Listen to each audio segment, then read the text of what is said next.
So here we have the Hyundai Ioniq automatic on an 18 plate. I'm going to start off by showing you around the outside of the car, and then we'll hop in and run through some controls on the inside. But from the outside you can see that it's a 5-door car. Let's start off inside the boot and then work our way around the rest of the car from there. As we approach the back of the car, you can see we have reversing sensors, plenty of boot space as well, along with that 60/40 split folding rear seat should you wish to increase this space even further.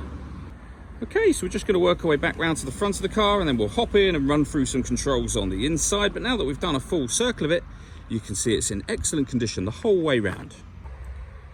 Just briefly before we climb in, I think it's well worth seeing the interior from this exterior point of view. There's plenty to run through on the dashboard, so let's hop in and we'll do that right now.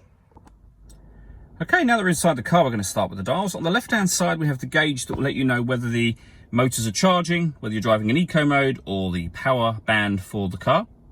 We have the speedometer in the middle. To the right-hand side of the speedometer, you'll be able to see where it says EV in green writing. That's to let you know the car is currently running. As such, it's in its electric mode at the moment, which is what the EV part stands for there. Just to the right of that, you can see the total miles for this car, which are 4,072. And then we have the gauge to the right of that that will show the battery charge level. And then we have the fuel gauge just in the center here.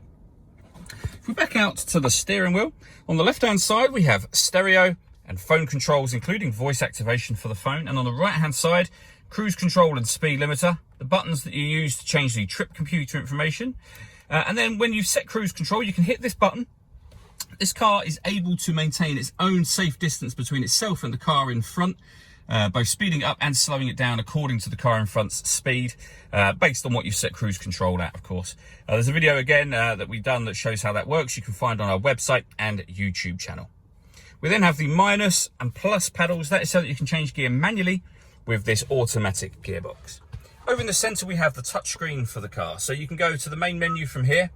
When it comes to your music options, you've got the radio, of course. You have media. Media is where you can listen to your own music. Now that's grayed out at the moment because nothing is connected.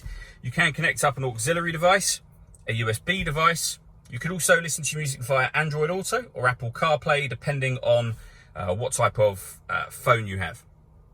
If you're listening to the radio, hit that tab just there. This car has got DAB, FM and AM radio. We've also got satellite navigation access just there. There's a full video that shows how that works. Again, you can find that on our website and on our YouTube channel. And if I pop the car into reverse, you'll see we have a full color reversing camera with guidelines showing you what direction the car is headed in relation to the image you see being shown on the screen. So it does make it very easy to park. Working our way down with the main volume for the stereo, we have dual zone climate control. So you can adjust the passenger temperature, the driver temperature. You can increase and decrease the fan speed. You can change where the air is being distributed once it enters the vehicle. When you're happy with all of those settings, this button turns the air conditioning on and off. It's on at the moment, so off, on again. And you can see it's on by that light and the fact that it says just there. Or hit auto. The car will now maintain those temperatures by taking control of the fan speed and the direction of the air. You can hear it doing that now. You can override that and put it back on whatever setting you want it on here at any point in time. Underneath that, we have two 12-volt charging sockets, the auxiliary and USB inputs that I mentioned a moment ago. And then this pad supports wireless charging for your phone. So if your phone is able to charge wirelessly, pop it on there and it will start to charge. We have the gear lever for the fully automatic gearbox, heated passenger seat, heated driver seat, both of which have 3 different heat settings each. We also then have a heated steering wheel as well. All that leaves me to say is thank you for taking the time to watch this video. If you'd like to come and see the car in person and have a test drive, please feel free to call any of our MJA sites. We'd love to hear from you soon.